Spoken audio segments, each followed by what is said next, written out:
അറിയാം അറിയാം. പിന്നെ ഇപ്പോ നമ്മൾ മറ്റൊരു കാര്യം, ഇത് കുവൈത്തി പ്രൊഡ്യൂസർ ആരാ ഇത് പ്രൊഡ്യൂസ് ചെയ്തത്? പ്രൊഡ്യൂസർ നേരത്തെ കൂടെ പറഞ്ഞത് മലേഷ്യ പ്രൊഡ്യൂസർ അതുപോലെ മലേഷ്യ പ്രൊഡ്യൂസർ ആരായിരുന്നു? പ്രൊഡ്യൂസർ മലേഷ്യ എന്ന് പറഞ്ഞിട്ട് കാര്യമില്ല. എനക്കെന്താ ആളെ പാടുന്നത് இதுக்கு எங்கே இந்த ഫൈനാൻസ് എങ്ങനെ இருக்குது?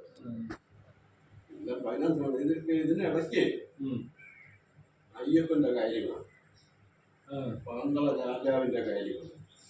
ഇതിലിടയ്ക്ക് ഒരു തപ്പ് വന്നാൽ സത്യപ്രശ്നമാണ്. നെവർ ഞാൻ സമ്മതിക്കില്ല. ഈ സിനിമ എടുക്കാൻ പോലും സമ്മതിക്കില്ല. പ്രൊഡ്യൂസർ ബില്ലിംഗ് ആണ്, അതല്ലേ പറഞ്ഞു. പ്രൊഡ്യൂസർ ബില്ലിംഗ് ആണ്. ഇതൊരു യോഗമുണ്ട്, ഇവിടുത്തെ ട്രസ്റ്റിന്റെ ഇതുണ്ട്. ചോദിച്ച് സാങ്ഷൻ ഒക്കെ കിട്ടണ്ടേ? സാങ്ഷൻ ഒക്കെ കിട്ടണ്ടേ? ലെറ്റർ എഴുതി